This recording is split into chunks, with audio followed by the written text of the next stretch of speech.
Ziglar. Inspiring true performance. Let me share with you a true story out of my notebook of life.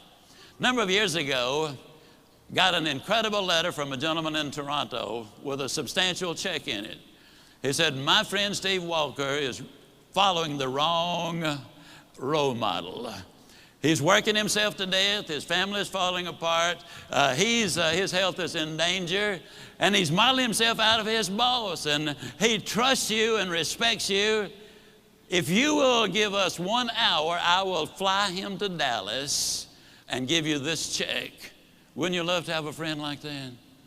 I sent the check back and I said, come on down. Steve and I had quite a little talk. And in our talk, I asked him why he had such a role model. What about this man that made him so completely important in his life? And he said, well, he's the most successful man I have ever known. And I said, well, Steve, what do you call success? Now, it took several minutes for him to go down the list. But the interesting thing is, though they're not in the same order that I have put them, or we list them now, these are the 8 things that he said he really considered to be successful.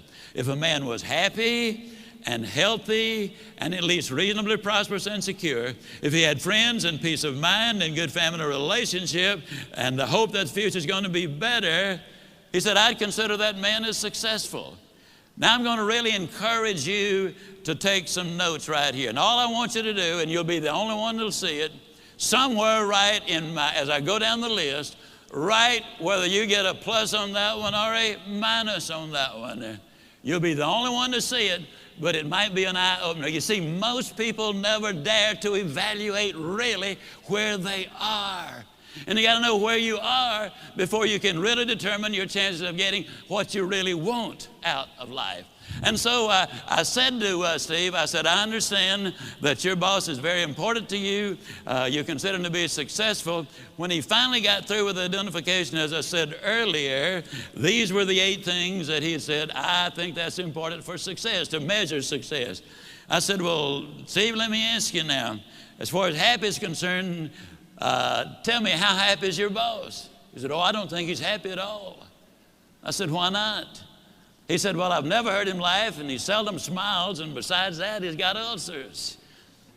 I said, well, do I give him a plus or a minus? He said, oh, you give him a minus. Please grade yourself as we go. This is so important for you. Then I said, that also tells me something about his health if he's got those ulcers. Do I give him a plus or a minus? He said, you give him a minus. I said, that also says something, Steve, about his peace of mind, because you don't get ulcers because of what you eat, but what's eating you. I said, do we give him a plus or a minus? He said, we give him a minus. I said, Steve, I've asked you one question about what success is, what balance is, what's important to you. One question, and your boss comes up with 3 minuses. I said, tell me how prosperous he is. He said, man, he's got money running out of his ears, and he's getting more every day. I said, we give him a plus on that one, don't we? He said, we sure do. I said, how secure is your boss? He said, well, he's as secure as money can make you.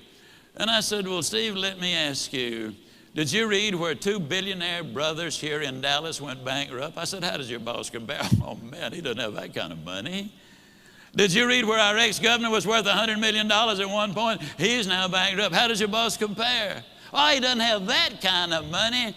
Now, understand, Steve equated security with corporate position and bucks in the bank. So I said, well, Steve, let me ask you, would we give your boss a plus or a minus or just a question mark on that? He said, let's be generous and give him a question mark. I said, how many friends does your boss have? I hope you're marking these for you. How many friends, real friends, does your boss have? He said, I don't think he's got any. I'm not his friend. I just happen to admire the guy. To tell you the truth, he's somewhat of a jerk. And I said, okay, we give him a minus on that one. I said, tell me about his family. And he said, well, his wife's divorcing him. Well, that one's easy to answer. I said, how much hope does he have for the future? He said, well, before I started talking to you, I thought he had a lot. But right now, I don't think he's got any. Why did that statement come forth? Because for the first time, he had evaluated it. That's what we need to do. Evaluate where we are. Are we investing our time properly, using our resources properly? What will the end results be? Well, then I said to Steve when that was over, we give him the minus there. I said, Steve, of the 8 things that you consider marks of success, he gets 1, 2, 3, 4, 5, 6 minuses. He gets 1 plus and 1 question mark. I asked Steve a question. I'm going to ask you the same question. Steve, would you swap places with your boss right now, knowing what you know? He looked at me kind of stunned. He slowly rose to his feet and said, no, I wouldn't. Would you? Ziglar.